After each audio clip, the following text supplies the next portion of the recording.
Greetings petrolheads, welcome back to Automation the Car Company Tycoon game. Now if I sound a little different, it's because now out of desperation I am using the mic of my headset. It's, as far as I can tell on my end at least, there's no background noise and also no echoing, and it makes me sound real shitty though. That's because I only recently bought a new and cheap headset, because on my old headset, that was an expensive one, but the mic didn't work anyway, and also I was only using it for the speakers and the headphone aspect of it, because I was using other sources for mic input. But because this one's cheap, the mic is also quite cheap, and it's gonna make me sound real shitty. But at least there's no background noise going on, right? So, today I'm gonna be reviewing the Brussels by Cody Caps. We're gonna start on the model tab. And it is a steel ladder chassis, made from steel and leather. Longitudinal engine placement, McPherson struts up front, semi-trailing arm on the rear. Semi-trailing arm is a little bit of an interesting choice for a truck. Yes, it has better drivability than, say, a leaf spring, and also better sportiness, but it's a 50s truck, it's not going to be sporty no matter what you throw at it. But the things that matter more to a truck, especially in this era, is load capacity and off-road. I mean, off-road more so than comparable trucks today, I guess. And those are lower on the semi-trailing arm than they are on the leaf spring. So let's see how that works out. The panels are steel, and we got an inline 6 up front. So yeah, I like the looks. Let's see. This is the first trim, the Honigdachs, the honey badger. Now, I've never really gotten that much into biology that I know the difference between a regular badger and a honey badger, or if it's just two names for the same animal. But that's irrelevant here for the purpose of this video. The looks. It looks classic and prestigious. It looks, I like it. Good amount of chrome, but not overdone. It's relatively simple, but also with some nice details, like the chrome running all the way across here and then down here into the main grille.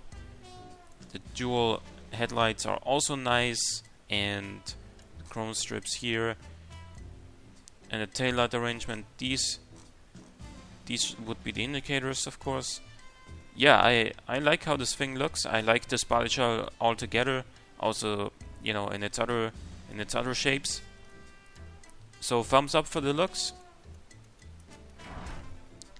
Engine-wise, we got an inline 6 still. It is a 5.9 liter inline 6. Yeah, so that thing is gonna make massive torque, and it does 367 pound-feet at 2200 RPM. That is some good old pulling power right there. Actually, one thing we haven't looked at is it is river drive only, no 4x4. Okay, good to know.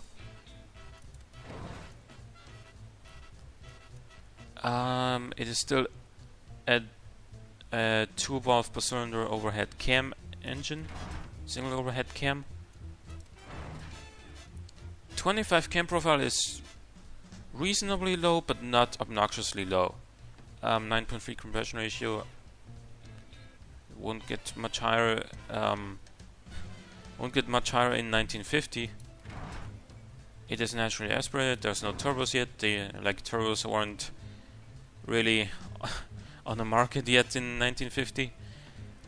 2-barrel twin carburetors with a standard intake. Should be nice and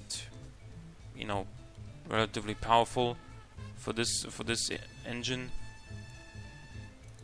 Definitely sufficient.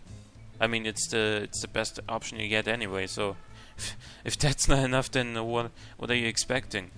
13.0 fuel mixture is pretty rich, but then you know, people weren't really worried about the economy anyway that much in a truck. 54 ignition timing is somewhere in the middle, of course. 3800 RPM limit is low, but we are still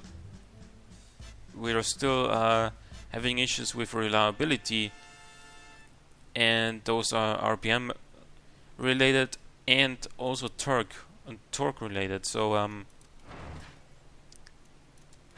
yeah, that's just how engines were back then. Engines weren't as durable as most of them at least are today. You get tubular headers, which are fine, I guess, and then the exhaust is a little bit too small. If we increase the size, we gain 9 horsepower. We lose a little bit of torque though.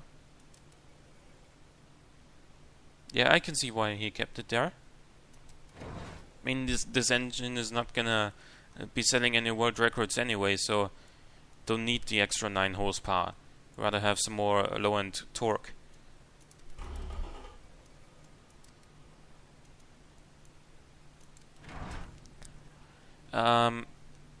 Free speeds, 109 kilometers an hour top speed. Again, don't need more in a truck in 1950. We are making just a lot of wheel spin. Just outrageous amounts of wheel spin, 62.4%. That has to do with the fact that, you know, it has 155mm tires, which is not, you know, out of the ordinary in 1950. It's what they had back then, and that's why the wheel spin is so high, and that's why the acceleration time is relatively slow, and also of course because engines with carbs are just nowhere near as responsive and as, you know, immediate as engines with fuel injection, and fuel injection comes a lot later in the history. So hard long life road tires are, you know, the adequate choice, I think, the appropriate choice for this car. Drum brakes front and rear with a little bit of brake fade, but actually not too bad, despite not having any brake airflow. We get an off-road skid tray, which is very, very usable, very practical indeed. Off-road is still at 19 though, which is, you know, not really that good. If we had gone for 4x4, then this would be then the off-road would be quite a lot higher. And average reliability of 53.3 is actually not that bad for a 1950s car. Then again, like, there's not really much in the interior that could go wrong, so there is that.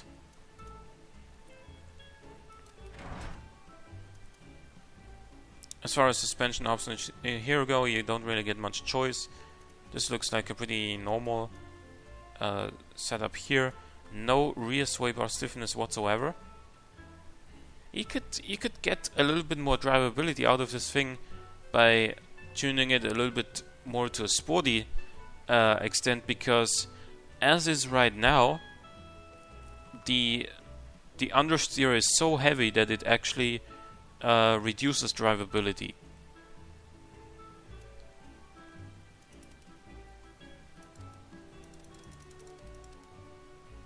Maybe some stiffer springs.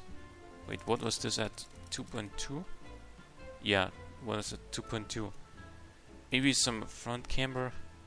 No, no front camber.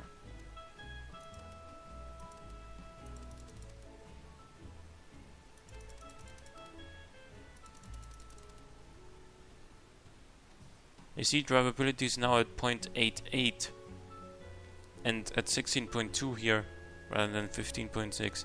I know that's not like an amazing difference. But what if we go for a slightly... Yeah, this would be better actually, with 145s on the rear, which, yeah, okay, would make the acceleration time slower, but it would make the car overall more drivable because of, you know, significantly less understeer.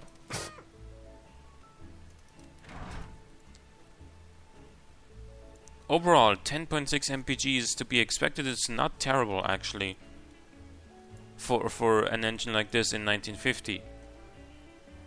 15.6 drivability. How does it do on the market? It's a muscle car more than anything else. That's what I was expecting anyway.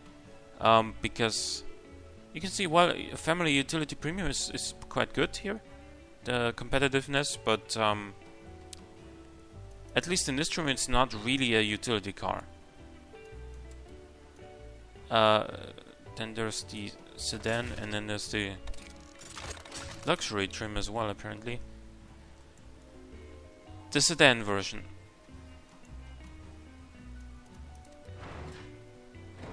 Does this have rear-wheel drive only as well? Yep.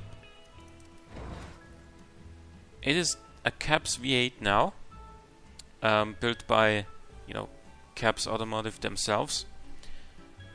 It is a 5.3 liter V8 with also single overhead cam and 2 valves per cylinder, cast iron block and head. Only cast conrods and pistons, which are reaching their torque limit, but not as badly as the heavy stuff in the in the inline-six. We got quite a lot of valve float, but we are also making more power than on the inline-six, despite having less displacement. 42 cam profile makes for more mid-range torque. 8.6 compression. Yeah, we're running on regular leaded, this time not on super leaded like on a truck. It's a 2-barrel triple carburetor configuration with performance intake. Yep, looks nice. And the fuel mixture is at 13.1, so almost exactly the same as on the other engine. Ignition timing is slightly lower. RPM limit is 4700, and that is causing some good old valve float. Everybody's best friend, especially in the 50s. Tubular headers, dual exhausts, one reverse flow muffler and no second muffler. Means this thing is relatively loud. Oh, actually, wait. These icons here are different colored than on the final tab. Here it would suggest that we don't have valve float at all, but significant torque related reliability issues. Whereas here torque doesn't seem to be as much of a problem, and valve float is the big deal. I have no idea what's going on.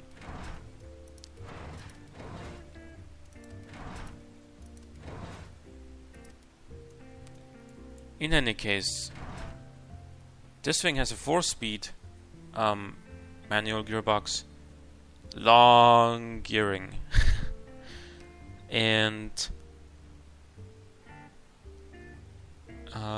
wait, an open differential, +2 quality in the gearbox. This has much nicer steering behavior.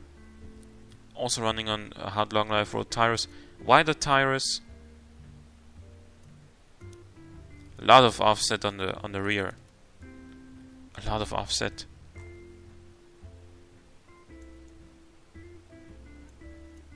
And then still drum brakes, still 275s. Good quality, but still quite a bit of brake fade. Might be able to get rid of some of that with some brake airflow. No under tray this time. Still almost the same off-road usability as the truck, which seems kind of counterintuitive. We get some equality in the aerodynamics, which is sort of interesting in 1950. Then we got 6 seats, so a bench up front with seating for free, and then another one of those on the rear. Premium interior, premium AM radio. There is no driver assist, so you can't fit anything into this thing. +5 quality in here as well, and in the interior. So this has pretty expensive and high quality interior indeed for the 50s. And then the safety is advanced for the 50s as well, so no money is saved there. Standard twin tube and passive. This is a revised suspension tuning here. We got no camber. We got slightly stiffer springs, slightly stiffer dampers, which are stiffer up front than on the rear, and then revised sway bar stiffness as well, making for a much nicer steering graph, as I mentioned before, which is why the drivability is at 22 and the sportiness is at 7. And overall, 9.5 mpg is worse than the truck, but you know, again, it's the 50s, it doesn't really matter that much. Also, the looks are different in this one. We get these vents up here. We got some more chrome on the front. Yeah, it looks really nice. I like it. And how does this do? Family Sport Premium, Muscle Sport, Sport Budget. This, like, there's a lot of green on the market tabs, and I can't see I blame him. Because, like, yeah, muscle may seem a little bit of a weird category for this to score well in, but then again, like, it is the 50s, and there weren't really that many cars on the market with big power output and rear-wheel drive, so this kind of fits that. And Family Sport Premium is actually what this car is more about, I think, at least.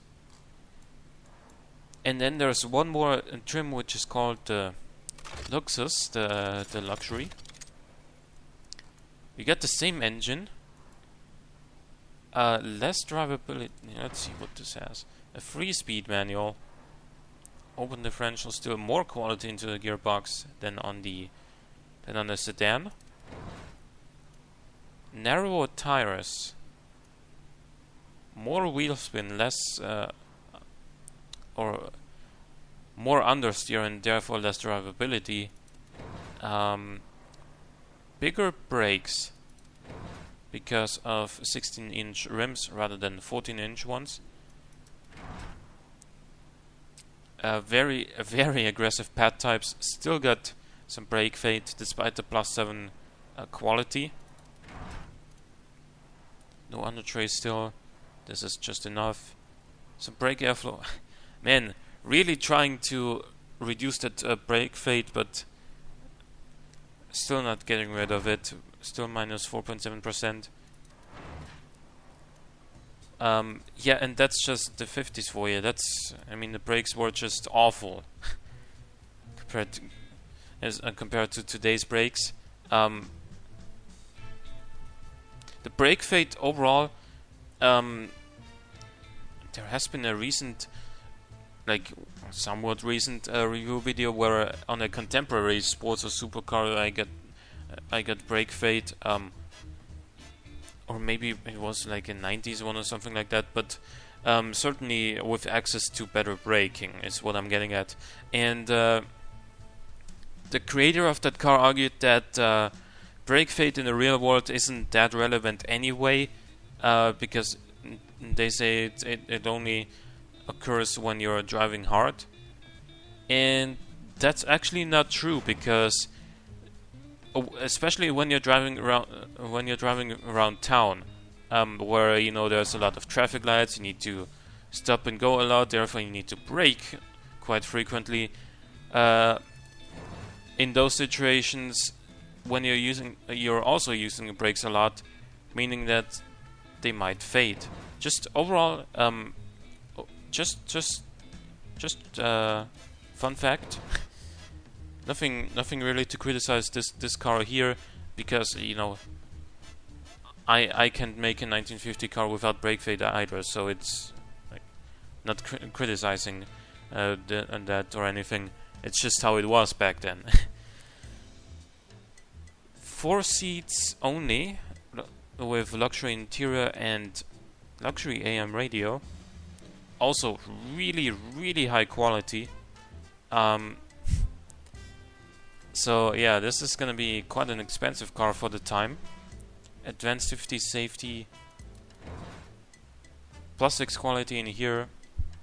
A relatively similar suspension setup to the sedan, but with no sway bar stiffness. And much stiffer front dampers. So overall, how does this one do? Convertible Sport, Convertible Super, Super. Oh yeah, actually this is a convertible. I only noticed that right now. The roof. That's a soft top right there. Yeah, shame on me for not realizing that earlier.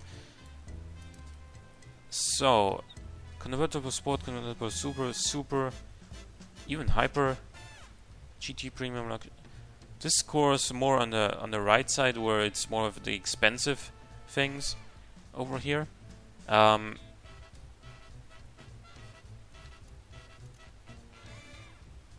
Sort of interested why it scores so high on like Sport and Super and Hyper, with a sportiness ratio of 2.9. What's the top? Oh, top speed is 207.7, which is quite good. Like actually really good for 1950. There weren't really many cars around back then that would do that. So yeah, top speed here in the hypercar category is indeed a factor, as you can see here. For the Super, yeah, it's also a factor, and for Sport or Convertible Sport anyway, acceleration, it should still be okay. Oh well, 13.6 seconds is, you know, slow by today's standards. Back then it would have been alright. See what this does over the quarter mile. It's gonna be a 20 second or so.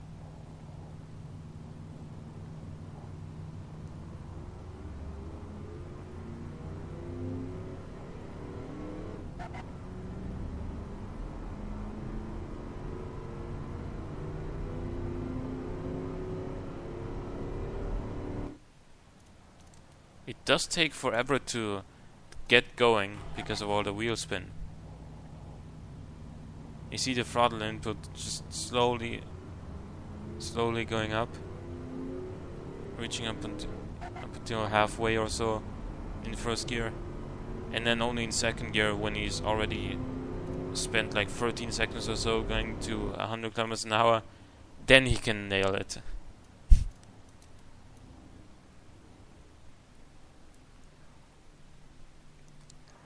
Well, overall thoughts of this car. Personally, I'd probably go for the regular sedan version. I think it's a very well-balanced car. It has good drivability, has decent comfort, less so than the luxury version. But overall, I think the sedan is the one I'd go for, because it is just more everyday usable. You can seat 6 people rather than 4.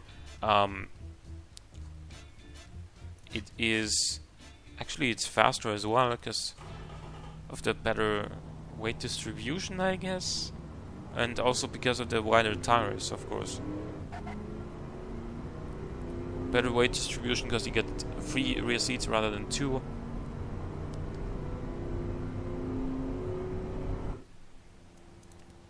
Yeah, and this thing is almost 2.5 seconds faster than the luxury version, and is also cheaper. So that would be a good way of... That would be something that many people in 1950 are gonna consider. Yeah, this thing is maybe less prestigious, but it is quite a bit faster, despite having the same engine and power output, and also more drivable. Therefore, this is probably the version I'd recommend. But I can appreciate all 3 trims. Actually, they're all pretty well done, except for maybe this one right here, the truck. That one could use the 4x4 rather than rear-wheel drive setup. Other than that, yeah, well done. Hope you guys enjoyed the episode. Leave a like or a comment if you did. Thank you for watching. I'll see you next time.